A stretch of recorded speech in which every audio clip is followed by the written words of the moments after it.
Hi everybody, this is Our Two Minds. We are Angela and Karen, and today we're going to talk to you about mood boosting hormones and chemicals that we find in our brain, which can help lead us to a happier life, a more content life. And we're going to cover what we've named the Fab Four and talk about their positive intentions and how we can increase the levels for ourselves. So, Karen, what is the first of our Fab Four? So first up from the Fab Four are endorphins, and these are often referred to feel-good hormones. They're actually chemicals which the body produces to reduce stress and pain. And the more we move and exercise, the more endorphins that are released into our system and the better we feel. To be technical, for those of our listeners who are interested in the biology, they're actually made in the hypothalamus and the pituitary gland. That's such a big word, isn't it? It is, and I nearly said it right. Well done. I always get my teeth wrapped around that one. Should we talk a little bit more about when and why these are helpful? Yes, let's do that. So let's think about it. So first of all, endorphins are really good for easing the symptoms of depression. So they are released during exercise, and exercise has been shown in this way to help to reduce those symptoms. Mm-hmm. Yeah. So that's really good. Helping with stress and anxiety. So endorphin levels increase, and as they increase, stress and anxiety have been shown to decrease. Mm-hmm. They're also good for improving our self-image, so increasing our levels of confidence, leading to better self-esteem. And I like how we're talking about self-image when I'm sat here with wet hair. Anyway. But do you feel good? Well, I feel better. I need some more endorphins. Oh dear. So, well, we'll get to that. We'll get to how you can get some more endorphins shortly. Good. But let's just carry on with this and say that they have also been shown to regulate appetite, so it can help with weight loss or maintaining weight that you feel you would like to be. And there's also been some studies that have shown that higher levels of endorphins have helped with the pain experienced during childbirth. Yeah. So helping mothers as they bring their children into the world. Yeah. That's a fascinating study. Yeah. So you were asking, how do you increase your endorphins? I was to cope with my wet hair. Okay. And that might be? Well, it's our friend's exercise, isn't it? Of course. And that's going to be a referring theme today. I was talking to my friend Dee a couple of days ago. Hello, Dee. And I was saying, actually, with all of these endorphins, exercise is so often the answer, isn't it? Yeah. And I think with exercise, you have to find the thing that works for you. I mean, we have examples, of course, power walking, swimming, dancing, hiking, lots of things that people do. Yeah. But I think to make a thing sustainable, it needs to be something that you enjoy and that you can make time to fit into your life. Yeah, totally. Yeah, totally. Acupuncture and massage, and you had acupuncture recently, didn't you? I have, yeah. I'm continuing to have it. It's really good actually, and I really enjoy having a massage. That's something that always makes me feel good. Yes. And you can also increase endorphins through eating.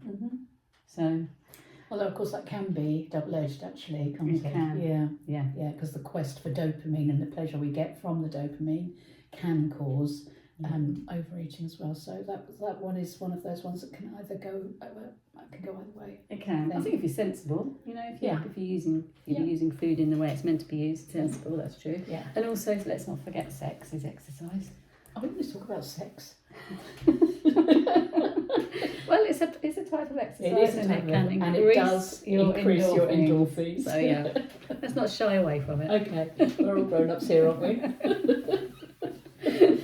Okay, coming up next, number 2 on this list is our friend dopamine, and that's often referred to as the pleasure hormone.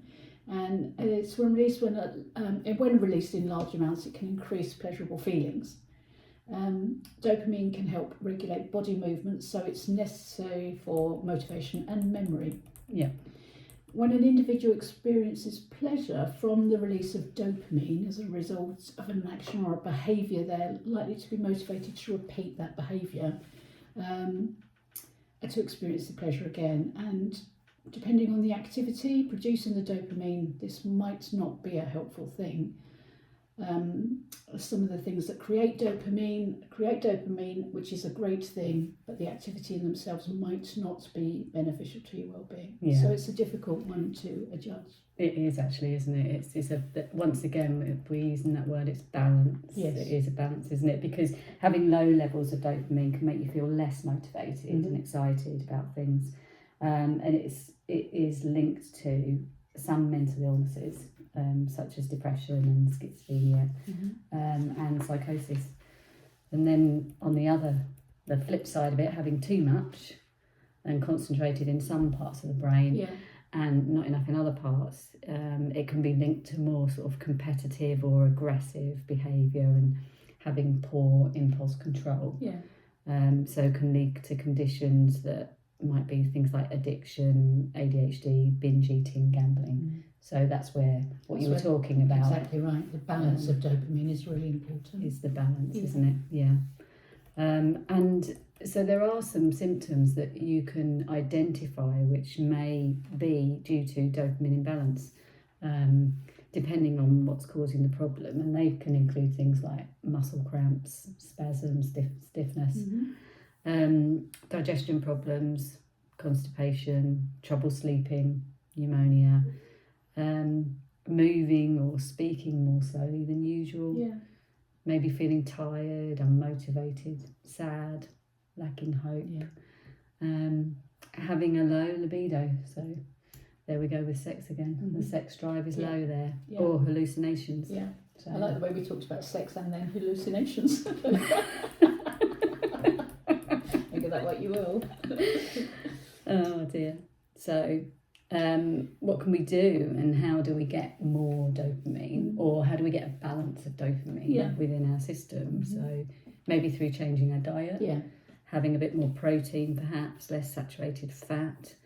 So there would be things like animal fat and butter, full fat dairy, and then exercising, having good sleep, listening to music, meditating, maybe getting sunlight, and also we might want to use supplements. There are some out there, but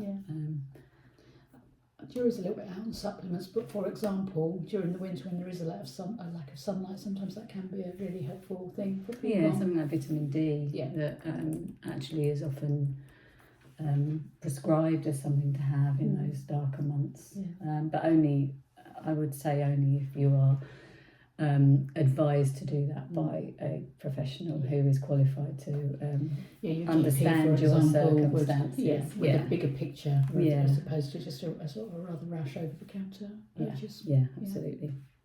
Okay. In at number 3. What's at number 3? We have oxytocin, and this is known as the love hormone. Oh, there we go again. Well, first of all, I was going to say, for example, hugging or kissing or coming into pleasurable physical contact with another human. Yes. So I have a friend who just gives the most amazing hugs. And it's always a pleasure to see him just because of that. And he's tall and to give you a proper hug. Of a bear hug, is absolutely. It's it? just, for me, the perfect example of how that oxytocin rush can occur. It is amazing, isn't it? How just having a hug can make you feel so much better. And I think one of the real things that came out of the COVID lockdowns, wasn't it, when people were so isolated from each other and lost so much of that physical contact. I think there was a lot of people that really suffered as a consequence of that. There were. Yeah, definitely. So I think that's a really good example of how that can, if you like, really badly backfire for us as humans if we aren't getting that. Yeah. Oxytocin increases our ability to show empathy and to build trust in relationships. And as with endorphins, this is produced in the pituitary gland. Okay, so when and why? When and why? So, again, to boost it naturally, more exercise. Yeah. I mean, we're talking about exercise quite a lot here, and you and I both really enjoy walking, don't we? Big passion. So I think when we're talking about exercise, we're not necessarily meaning you've got to do a marathon or 3 or 4 HIIT classes a week. It's just what is good for you, what makes you happy, and that might just be dancing around the kitchen. Which I do on a regular occasion. Running up the stairs rather than walking, so many little things that just give us that extra burst of energy. Burst. even things like if you drive to the supermarket, parking your car the furthest parking space away from the supermarket so that you have to walk further to get there. Or you might be lucky enough that you can walk to the supermarket. Yeah. Unless you're going to buy a lot of stuff. That's not always practical, is it? But I'm normally going for one or two things that I've forgotten when I did the big shop. So you just walk along there. I do. I go for a stroll. Come back with my tin of beans. Brilliant. And talking about dancing in the kitchen, so music, it seems to have the ability to increase our oxytocin, especially when people sing. So in a group, singing is shown to be so good for people's mental well-being. I think it's, it just adds that element of bonding as well, doesn't it? Yeah. So, and the simple act of touching, just touching somebody nicely, obviously. And as we talked about before, massaging, cuddling, giving someone a hug, and it just gives you a greater sense of well-being, I think. Yeah. Again, that's just recurring themes here, aren't they? Really. Yeah. Sometimes it feels like when you're talking about the things that benefit, it's very fluid across all of these chemicals. I think it is, but I think that's just shows you that the things that we all know are good for us. Actually, the reasoning behind why they're good for us is because they release these fantastic hormones and chemicals within our brain that helps us to feel so much better. And I think it's really good to appreciate that actually it's quite simple to achieve it. If it is just going for a walk and you can get these kind of benefits, why would you not go for a walk? Yeah. Okay, last and not least. We've come to number 4. Yeah, number 4, serotonin. Oh, we talk about serotonin a lot. We do. Therapists, serotonin. It's a real regular subject in my sessions. It's for the regulation of many of our day-to-day functions, such as sleeping, memory, learning, digestion, and most effectively has a huge effect on our mood. It's a mood-regulating chemical. Lots of things that can help with us, and we will talk about that a bit, but protein-filled food has been proven to increase levels of serotonin, and that study was quite new knowledge to me, actually. I don't know that I'd always appreciated that in conjunction with my friend serotonin. So when we feel urges, for example, to eat sugary snacks to comfort us, to improve our mood perhaps, we know that that's not the best thing to do. So a simple switch here might be, for example, to have a yogurt instead. Yeah, and they really are just simple switches. You're absolutely right. So I think we've come to the end of our 4 anyway. But it would be really good to go over how we can increase the levels of mood boosting hormones and chemicals in our brains and in our bodies. And apologies if we sound like we are repeating ourselves, but we are repeating ourselves. And I think we are repeating ourselves because it's so simple but so important that this is really what's going on. So if you do things like going outside in nature, you can boost your endorphins and your serotonin levels. So you get plenty of fresh air, get plenty of sunlight. That makes you feel better. And everybody loves a 2-for-1, don't they? Everyone loves Everybody loves a 2-for-1. So absolutely right. Why would you not do that? Movement. And I think you referenced this earlier. When you say exercise, a lot of people are like, whoa, that's not my cup of tea. But exercise can be the gentlest of things. Anything that you don't do already is progress, is a step forward. So important in terms of doing all of these things. Go and buy your newspaper, walk and buy your newspaper, take a longer route, park at the back of the car park when you go to the supermarket. Exactly. It'll be the smallest of things. Yeah. Just tiny, but they'll make such a big difference. Absolutely. Yeah. And one of my favourite, this is my absolute favourite, laugh a lot. Yeah. Okay. We don't do that, do we? Not really. I mean, laughing really helps with increasing serotonin levels and dopamine levels, and it's just so good for you. And the amazing thing about laughing as well is that even if you don't feel like laughing, if you start to laugh, if you force yourself to laugh, you will find that if you keep doing that, you will automatically start to laugh wholeheartedly and properly. It's impossible not to do that. It is impossible not to do it. Yeah. So, and almost to the point of where you can be crying, literally crying with laughter. Holding your stomach. Holding Proper your belly stomach. laughs. Yeah, really belly laughing. And that's just the best feeling. Mm. I mean, I can remember years ago, my grandmother was a great one for making us laugh. Mm-hmm. She used to make us laugh so much with her stories of her childhood and all sorts of things. And it's one of the greatest memories I have of being with her is literally crying with laughter and her not being able to finish what she's saying because she was laughing so much and crying with laughter. I've got a really, probably I would say early teens memory, and this is way before computer games as we know them now.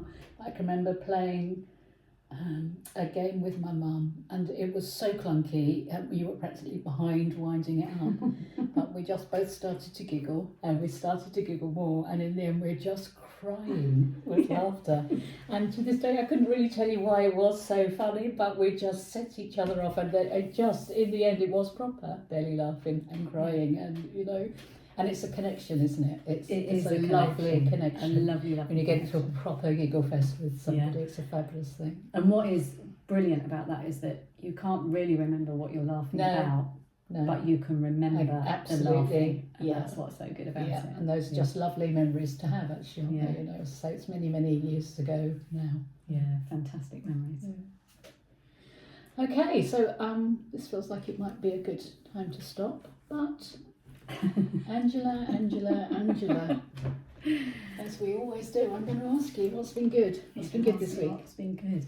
Now, I knew you were going to do this, so I was trying to think on my way here, but of course now I've forgotten everything that I was thinking about on my way I here. don't like my clients to be too well prepared. So let me have a little think. What's been good? Well, the podcast has been good. Fabulous. Fabulous. And we've been having a conversation about some work that we're going to do together in the future. Yeah, very exciting. Which is so exciting that's been really good. My massage and my acupuncture has been really good this week too. And what else? So last weekend actually I went to visit a friend that I haven't seen since before lockdown. Okay, did you go in your lovely little car? I went in my lovely little car. Double dose of happiness. Over 5 hours in my lovely car, and I thoroughly enjoyed it. Good. And I just want one more. One more. And so the following day I caught up with another friend and we went on a lovely hour and a half's walk around our beautiful town. Yeah. So that was we are very brilliant lucky as well. to live here. We really are. So okay, sounds fabulous. Yeah. Brilliant. So I'm going to ask you the same thing. Well, say what you're grateful for. What's been positive? What are you grateful for? Yeah, so I've got quite a big thing going on with me at the moment, and I'm very grateful for this. Since I was a very small child, I've always had very bad eyesight. I always had to wear glasses, and you know what it's like to be the specky kid at school. But that was me. And it's an expense and it's life limiting, and recently it's become more so. And so next Saturday I'm going in for lens replacement surgery. Wow. And although I may not end up with 20/20 vision, and I may need reading glasses occasionally, for me that's just massive, because I can't ever remember being able to see anything without glasses or contact lenses. That's life changing, isn't It is. It's just, obviously I'm a little apprehensive because, and this isn't good, I won't be able to wear any makeup for 4 weeks after the surgery, and I like my mascara, so this is a big deal for me, but seriously, that's a small thing in relation to what I'm going to gain for it. So I'm feeling so grateful that first of all I suddenly thought that I can do this, and then I've been able to find somewhere to get it done, and now it's actually happening. That's brilliant. That's amazing. Fantastic. Yeah. What else?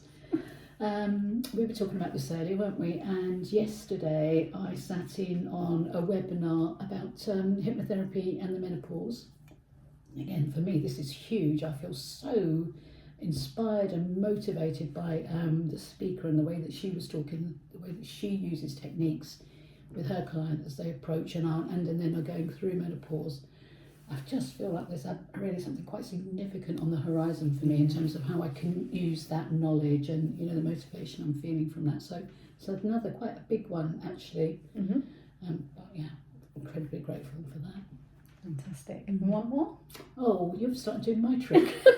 Those two were huge. How dare you? They were want more? huge, actually. They were. Okay. Just one little one. Tiny all one. right, so Very, very tonight tiny. we're going out to celebrate the birthday of my lovely friend Shirley. I'm going out for dinner with some lovely friends at a really lovely local restaurant. And you know Shirley as well, don't I you? do, and you're right. She's an absolutely She's a lovely gem. lady. Yeah, so we're doing a lot of name dropping this week, aren't we? Dee and now Shirley. So yeah, that's great as well. Good, lovely time. Maybe a glass or two of red wine, some lovely food. It will be great. Fantastic. Well, I hope you have a wonderful time. Thank you. I think I will. And thanks everyone for listening. So hopefully you found this useful and interesting, and we'll be back soon. I think next time we're going to talk about the menopause and hypnotherapy, aren't I feel we? like such a role with that. So I think I would quite like to do that if you're agreeable. Absolutely. So, Yeah. Back soon, talking about the menopause. We will. Thanks everybody. Bye.